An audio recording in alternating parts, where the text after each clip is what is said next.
वो दोहरी सजा भुगतेगा, यहाँ तो कानून सजा देगा और यमराज के दरबार में उसको वो अलग सजा मिलेगी जो उसको गंदी घाटियों में धकेलती है, जिसको कबीर साहब ने कहा कि गुरु बिन किस घाटी में जाएगा तो।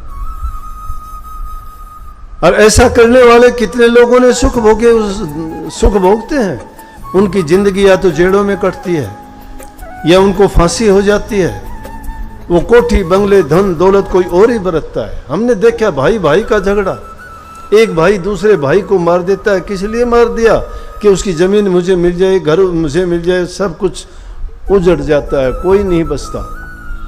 अरे ऐसा काम करने से पहले ये सोच लिया करो कि जब तुम ऐसा गलत करते हो, उसका दूसरे का बिगाड़ते हो, तुम्हारा उससे पहले बिगड़ जाएगा।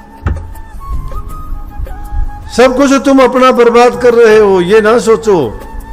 अपने ही पैर में ऐसा करने वाला कुल्हाड़ा मारता है।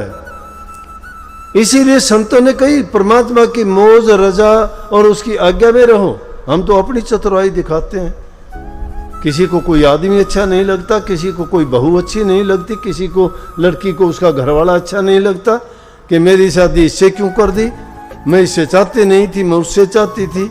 लड़का कहता है मुझे ये अच्छी नहीं लगती, मैं इसको नहीं रखूंगा। अरे तुम रखने वाले ना रखने वाले कौन हो? इसका मतलब परमात्मा की आज्ञा नहीं, अवज्ञा करते हो, उसके हुक्म के विरुद्ध चलते हो। उसके विरुद्ध चलोगे क्या मिलेगा? लेकिन सच्चा धर्म का रास्ता तो यह है कि गरीब दुखी और जो आदमी किसी जरूरतमंद है किसी चीज के लिए, उसकी सहायता करते हो, चाहे तन से करो, मन से करो, धन से करो। नहीं, हर एक के दिल में दया और प्रेम तो कम से कम होना ही चाहिए। बेशक तीर्थों पे ना जाओ, बेशक व्रत ना रखो, बेशक यज्ञ हवन पूजा पाठ ना करो, बेशक सत्संगों में गुरु के पास ना जाओ, कहीं नहीं जाने की जरूरत। तुम इस धर्म को निभाओ, अपने हृदय में सच्चाई के साथ बरतो। प्रेम, दया और सहनशीलता तुम्हारे अगर दिल में है, त्याग, तप, साधना सब उसी से बन जाएंगे। और जिनके दिल में ये नहीं बनता, एक बार की बात है,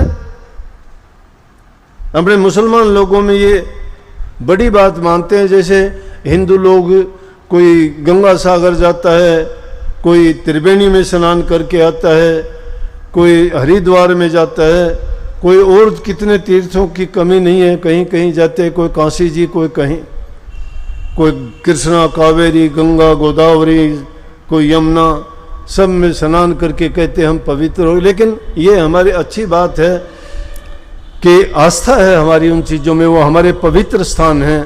और ऐसी आस्था दिल में भी अगर सच्चाई के साथ हो तो कहना क्या है, वो हर चीज़ को पवित्र करते हैं, पाप नाशते भी हैं, पापों का नाश करते हैं।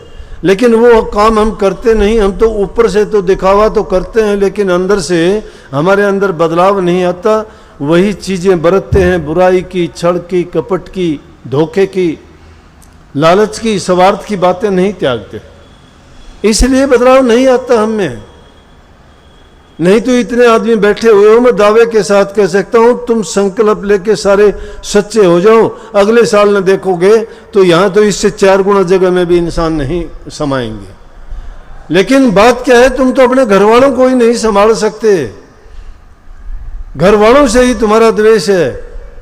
यहाँ आके शिकायत करते हो, जी मेरा घर वाला शराब पीता है, मेरा लड़का खराब हो गया, वो उसने जुए में हार दिए, उसने पता नहीं क्या कर दिया, कोई स्मैक पीता है, कोई इंजेक्शन लगाता है, कोई दारू पीता है।